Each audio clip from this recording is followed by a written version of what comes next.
मेष राशि वालों के लिए नवंबर का महीना कुछ बड़ा खुलासा करने वाला है। इस महीने सितारे आपको क्या संकेत दे रहे हैं? संभलना है या चमकना है? क्या कैरियर में मिलेगी नई दिशा? क्या पैसा आएगा या खर्च बढ़ेगा? प्रेम और वैवाहिक जीवन में कैसी होगी ग्रहों की चाल? अगर आप मेष राशि वाले हैं तो ये वीडियो आप अंत तक ज़रूर देखें। आपको इसमें मैं बताने जा रहा हूँ कि नवंबर के ग्रह गति आपके जीवन पर गहराई से क्या असर डालने वाली है। इसलिए आपसे ये निवेदन करूँगा कि आप वीडियो को पूरा और आखिरी तक अंत तक सुने। सबसे पहले बात करूँगा ग्रह गोचर और ग्रह स्थिति के विषय में। तो मैं आपको कहना चाहूँगा कि सूर्यदेव दिनांक 16 नवंबर को राशि परिवर्तन करेंगे और वृश्चिक राशि में गोचर करेंगे, यानी कि पहले 16 दिन तक वो तुला में है और आपके सप्तम भाव में तुला राशि पड़ती है, जिसके कारण पार्टनरशिप, वैवाहिक रिश्ते और समाज में आपकी छवि पर नकारात्मक प्रभाव पड़ेगा फर्स्ट 16 डेज तक। 16 के बाद जैसे ही वृश्चिक राशि में जाएंगे तो 8वां जो भाव है यानी कि 8th हाउस आपका वो एक्टिव हो जाएगा, सक्रिय होगा। यहाँ सूर्य थोड़ा चुनौती देगा, अचानक परिवर्तन या फिर कोई मानसिक दबाव आप महसूस करेंगे। इसके अलावा एक परिवर्तन बड़ा महत्वपूर्ण है जो मंगल ग्रह का है। वैसे तो मंगल इस महीने को राशि परिवर्तन नहीं कर रहे, क्योंकि वो अक्टूबर में 28 तारीख को राशि परिवर्तन करेंगे। तो ऐसी स्थिति में 8वें भाव में पूरे महीने वृश्चिक राशि में मंगल का रहना मंगलिक दोष बनता है और आत्मविश्वास जो है वो रहेगा, पर जल्दबाजी नुकसान दे सकती है। बुध ग्रह, जी हाँ, बुध ग्रह दिनांक 23 नवंबर को तुला राशि में वक्र चाल में होंगे, यानी कि पहले जो 22 दिन रहेंगे उसमें वो वृश्चिक राशि में वक्री हैं और 23 तारीख से तुला में आएंगे। मतलब संवाद और निर्णय दोनों में सावधानी आपको रखनी होगी। फिर ये 29 नवंबर को फिर तुला राशि में मार्गी हो जाएंगे, यानी कि सीधी चाल चलने लगेंगे।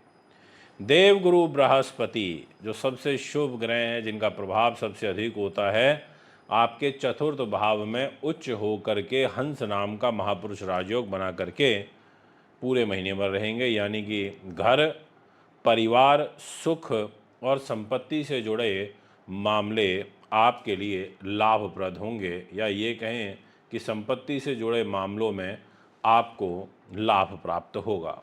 परंतु 11 नवंबर को देवगुरु बृहस्पति भी वक्री होंगे। कुछ अधूरे काम फिर से सामने आपके आने लगेंगे। बात करूं यदि शुक्र ग्रह की, तो ये कहना चाहूँगा कि 2 नवंबर को तुला राशि में गोचर कर जाएंगे, यानी कि आपके सप्तम भाव में आ जाएंगे और नीचता को छोड़ देंगे और दिनांक 26 नवंबर तक ये आपके तुला राशि में रहेंगे, यानी कि 26 की दोपहर बाद ये वृश्चिक में 8 नंबर में जाएंगे। तो ऐसी स्थिति में शुरुआती जो 26 तारीख तक का समय रहेगा, ये प्रेम और विवाह के लिए मिले जुले परिणाम देने वाला रहेगा। यहाँ डिस्प्ले में आप देख सकते हैं, जहाँ पर शुक्र बैठे हुए हैं 7 नंबर में, वहाँ वो 26 तारीख तक रहने हैं। शनि महाराज यानी कि कर्म फलदाता शनिदेव 28 नवंबर को वक्री से मार्गी हो जाएंगे। बड़ा महत्वपूर्ण है ये इनका मार्गी होना, यानी कि जीवन में एक ठहराव खत्म होकर धीरे धीरे राहत आने लगेगी। राहु केतु तो जैसे हैं वो वैसे चलते ही रहेंगे, उनका कोई बदलाव नहीं है। अब मैं बात करूंगा आपसे कैरियर और बिजनेस के।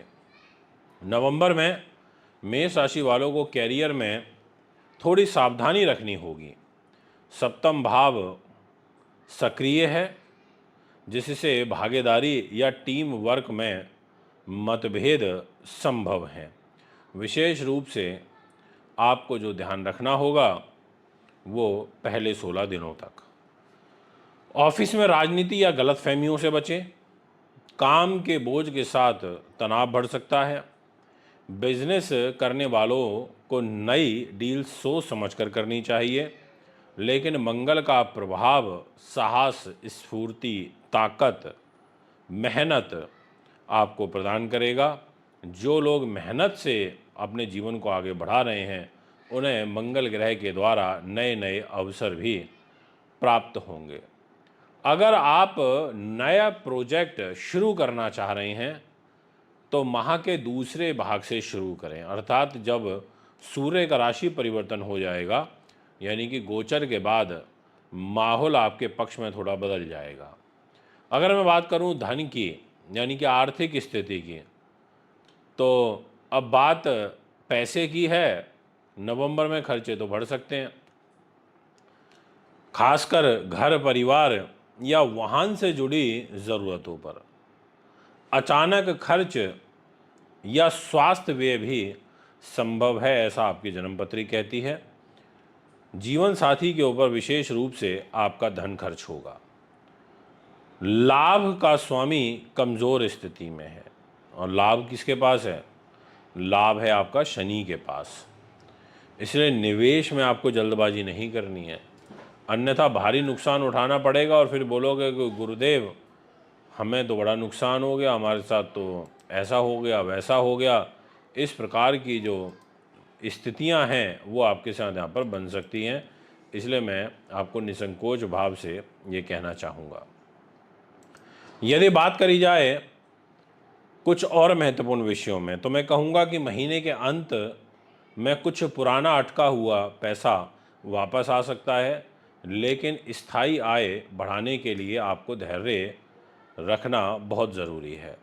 अगर मैं बात करूं आपके प्रेम की, वैवाहिक जीवन की, तो शुक्र के सप्तम भाव में 2 नवंबर से प्रवेश करते ही थोड़ी प्रेम संबंधों में गर्माहट देखने को मिलेगी, लेकिन बुध और सूर्य की स्थिति से यह भी कह रही है कि छोटी बातों पर बहस रिश्तों को नुकसान पहुंचा सकती है।